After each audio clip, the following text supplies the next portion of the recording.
¿Qué podemos esperar de la próxima reunión entre los presidentes Vladimir Putin y Volodymyr Zelensky para las negociaciones de paz en Ucrania? Y lo más importante, ¿asistirá el mandatario ruso? Bienvenidos, bienvenidas. Esto es Enfoque con Alejandra Patrone y la producción de los pueblos y movimientos articulados en Avia Yala Soberana. Hoy, junto al doctor en Relaciones Internacionales, Alberto Huyenreuter, analista político argentino, profundizaremos en estas negociaciones de paz, en este primer contacto entre Putin y Zelensky. Enfoque. Geopolítica, investigación, relaciones internacionales. Enfoque. Una mirada profunda y decolonial a los hechos más importantes de nuestra historia. Enfoque. Comunicación articulada para el buen vivir. Pueblos con memoria. La guerra en Ucrania es uno de los conflictos más importantes de los últimos años, con consecuencias a nivel global. En los últimos días ha ocurrido un hecho que puede marcar una inflexión en este enfrentamiento, y es la reunión en Turquía de los presidentes Vladimir Putin y Volodymyr Zelensky. ¿Qué posibilidades reales hay de alcanzar la paz? ¿Qué espera cada una de las partes en este conflicto? Armemos juntos este puzzle. La entrevista. Alberto, bienvenido a Enfoque, ¿cómo estás? Es un gusto recibirte. Hola Alejandro, el gusto es mío, gracias por convocarme. Contanos un poquito, Alberto, con qué expectativa se llega a esta reunión entre Putin y Zelensky y qué condiciones es que hacen posible este encuentro. Bueno, evidentemente hay una necesidad, yo diría de todas las partes, por poner fin a esta confrontación interestatal en Europa del Este, porque las guerras, todas las guerras, generalmente llega un punto donde es necesario ya poner fin a la guerra porque las pérdidas son muchas, vidas humanas, materiales, pero aparte se viene generando ya hace tiempo un desarreglo a nivel global en el sistema de comercio internacional, en las necesidades de los países. Rusia puede ser sin duda más fuerte que Ucrania, tiene más recursos, su industria militar está funcionando a pleno, pero esto también puede tener consecuencias en la economía diaria, ¿no? En la economía civil. Necesita recomponer tal vez con los países de Occidente, si es que esto se llega a dar con el tiempo.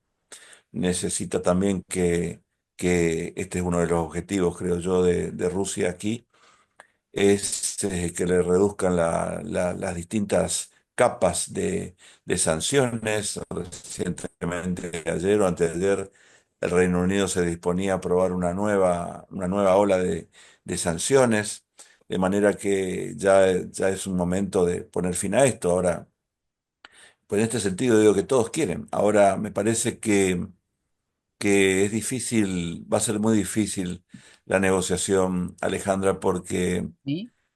Rusia, según lo que uno pudo escuchar de de algunos de los asesores del presidente Putin, Yuri Ustakov, por ejemplo, consideran que las negociaciones en Estambul el próximo jueves, ¿sí? ¿Sí? A la que asistiría Putin, hasta ahora no hay seguridad.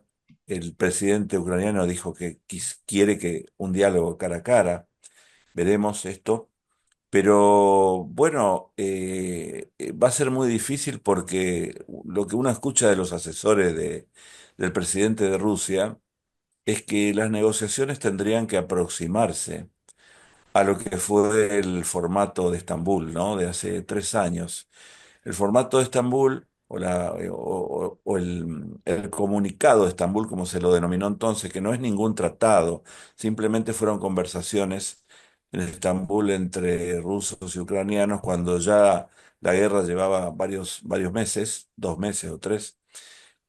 Bueno, establecieron un acuerdo entonces. Eh, que era absolutamente favorable para Rusia en relación con la posición de Rusia en el terreno en ese momento. Estamos hablando de marzo, abril de 2022. Pero vinieron cuestiones en el terreno, se suspendieron las negociaciones, y a partir de entonces hubo otros intentos de negociaciones por parte de otros actores, incluso África, por ejemplo, eh, pero fracasaron puesto que ya la guerra estaba muy avanzada. Rusia había capturado las cuatro regiones del este y sur de Ucrania y las incorporó a la Federación Rusa, de modo que ya el formato de Estambul quedó un poco quizá atrasado. Pero lo que uno escucha es que Rusia quiere basarse un poco en estos acuerdos de entonces.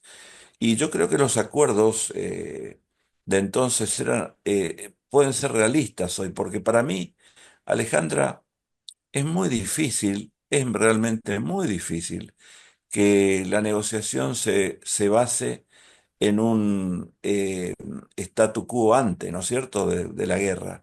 Es decir, que las fuerzas militares de Rusia se retiren del territorio de Ucrania. Esto es muy difícil que vaya a ocurrir porque Moscú interpreta que hubo un desafío a su seguridad ante a la posible extensión de la OTAN, pero sobre todo lo que yo creo que irritó sobremanera a Moscú fue lo que yo he denominado doctrina Zelensky. La doctrina Zelensky es una política exterior y de seguridad por parte de Kiev que tenía como propósito llevar de cualquier manera a Ucrania hacia la OTAN. Y la OTAN, por su parte, nunca dijo nada en relación con esto. Recién ahora, en los últimos tiempos, ha sostenido que no va a haber incorporación de Ucrania a la estructura política militar. De modo que esto precipitó la operación militar especial, como la denominó Moscú, que tiene una visión ofensiva-defensiva de esta situación, puesto que para Rusia, desde Rusia implicó un desafío a su seguridad. Se quebró para Rusia el principio de seguridad indivisible, o se podía quebrar. ¿Qué significa esto? Que Occidente, si se expandía nuevamente con la OTAN, rompería la seguridad indivisible, es decir, obtendría un mayor margen de seguridad para sí, pero en detrimento de Rusia. Esto es lo que llevó a la operación militar especial. Hoy, en mayo de 2025, va a ser muy difícil, Alejandra, que se logre una negociación sobre el formato Ucrania-Occidente, diría yo, que es un formato que busca que las fuerzas rusas se retiren del este y del sur de Ucrania. No se sabe qué se piensa realmente sobre la península de Crimea. Algunos especialistas dicen que tal vez Occidente entregue, entre comillas, acepte la entonces anexión o reincorporación de Crimea en 2014 a Rusia. Rusia no lo ve así, de manera que la posibilidad de una negociación sobre la base de un statu quo ante del 24 de febrero de 2022 es muy difícil. Yo creo que Rusia, como protohistóricamente ha hecho, va a buscar, esto lo digo desde mi enfoque, cobrar en moneda dura, como siempre ha hecho, un desafío a su seguridad. Porque como yo lo he dicho siempre, esta era una guerra innecesaria. Ucrania tenía otras alternativas. La doctrina Zelensky, que yo la denomino doctrina Zelensky, podía no ser puesta en marcha, había otras alternativas. De manera que ahora estamos en una situación difícil porque desde mi punto de vista, Rusia quiere llegar a una negociación en los mejores términos en relación con su interés nacional. Alberto, ¿y si esta cumbre fracasa, va a haber una escalada del conflicto? ¿Qué consecuencias puede haber si el jueves no se llega a un buen acuerdo, ¿no? En este primer contacto que va a haber.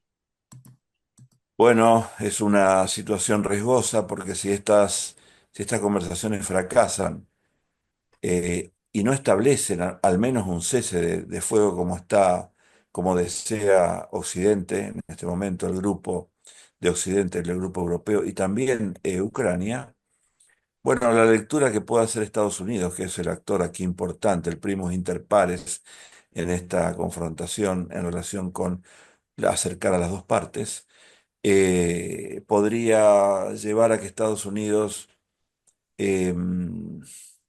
digamos, se fatigue un poco y la guerra continúe porque si hay un fracaso de las negociaciones, continuará la situación actual, es decir, Occidente, Estados Unidos incluido, va a seguir aportando armas a Ucrania.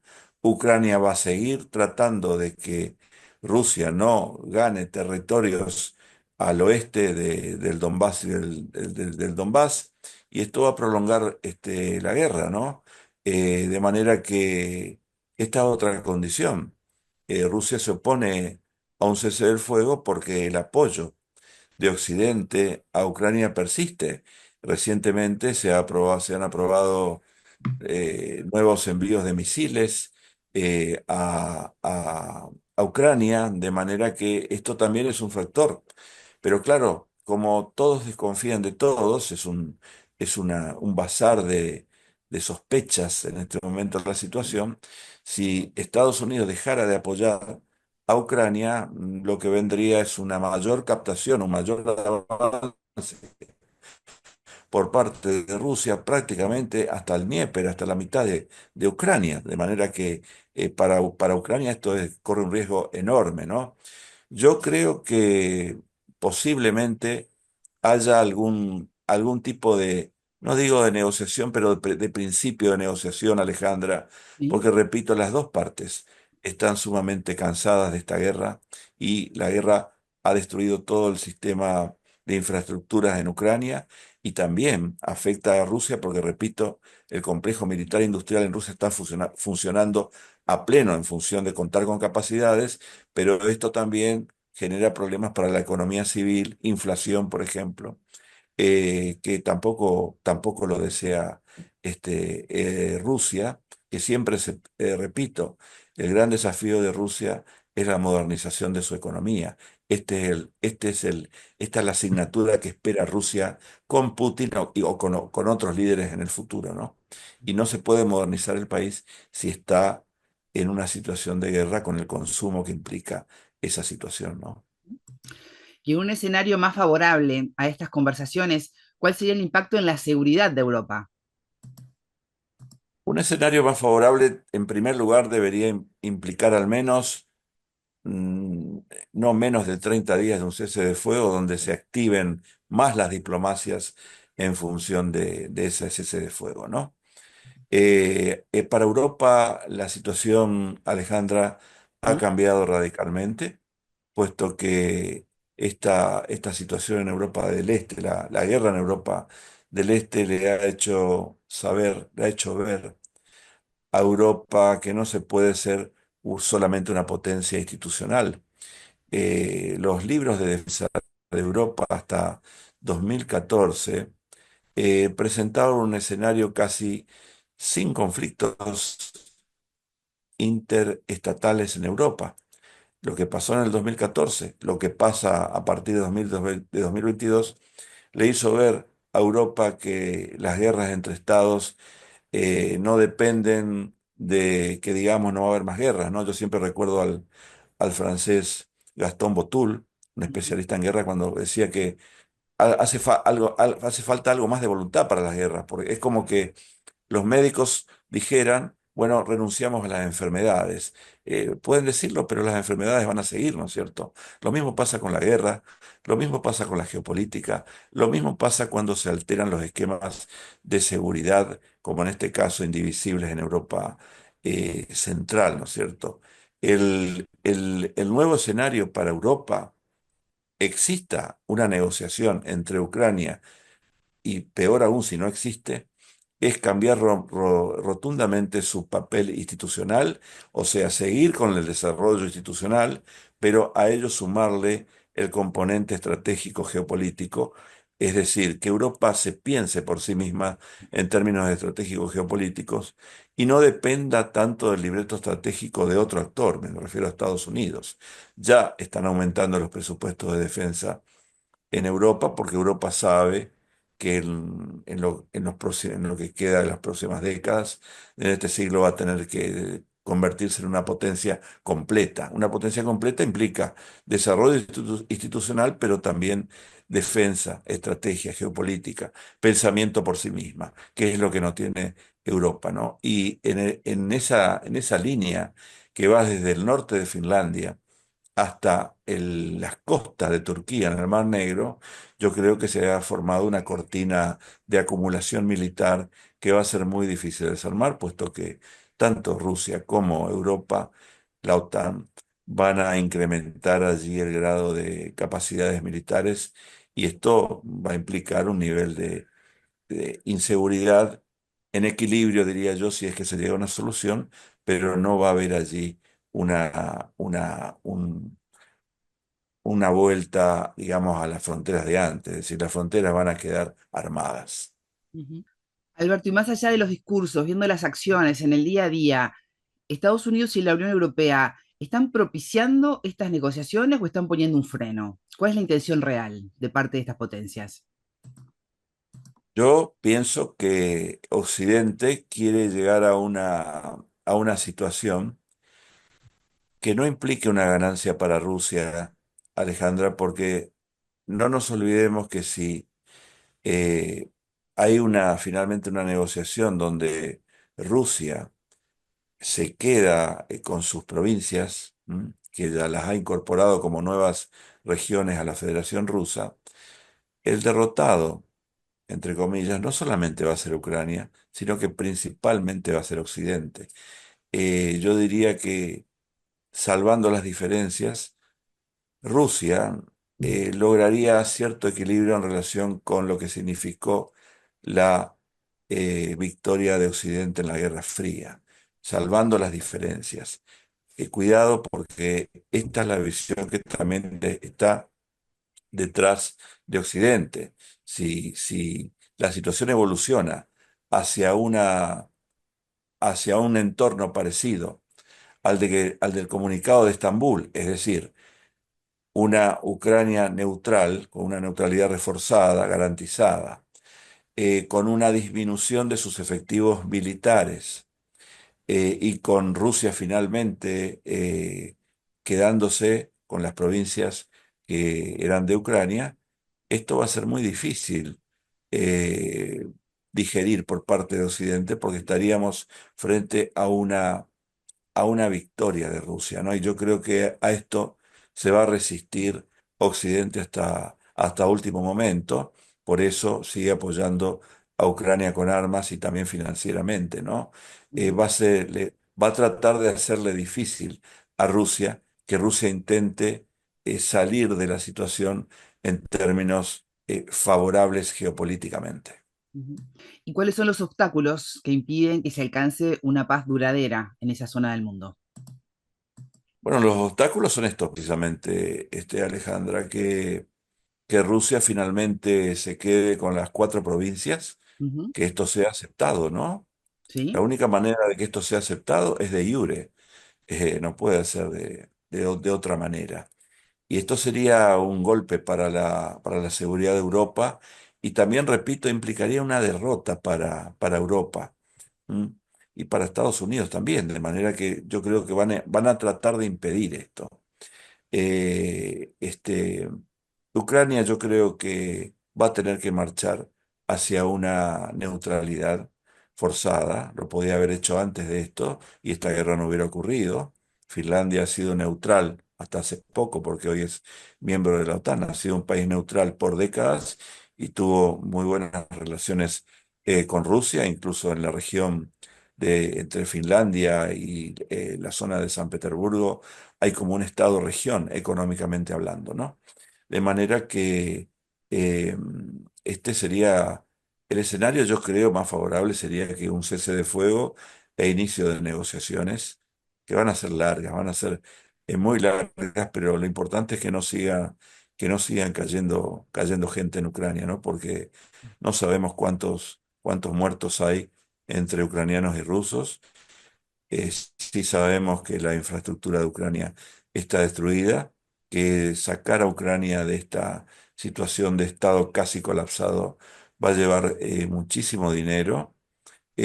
Sabemos que la situación económica entre Europa y Rusia está cortada prácticamente porque las sanciones son de Occidente a Rusia y son múltiples, una galaxia de sanciones, ¿no? Que podrían incrementarse más, dificultando la economía de Rusia. Rusia ha logrado suplir esta situación a través de una nueva orientación de su política exterior, pero Rusia necesita, Alejandra, convertirse en una superpotencia completa, es decir, cabal, cumplir un rol protagónico en todos los circuitos, militar, estratégico, económico, tecnológico, energético, que lo es, ¿no es cierto? Pero la guerra lo impide.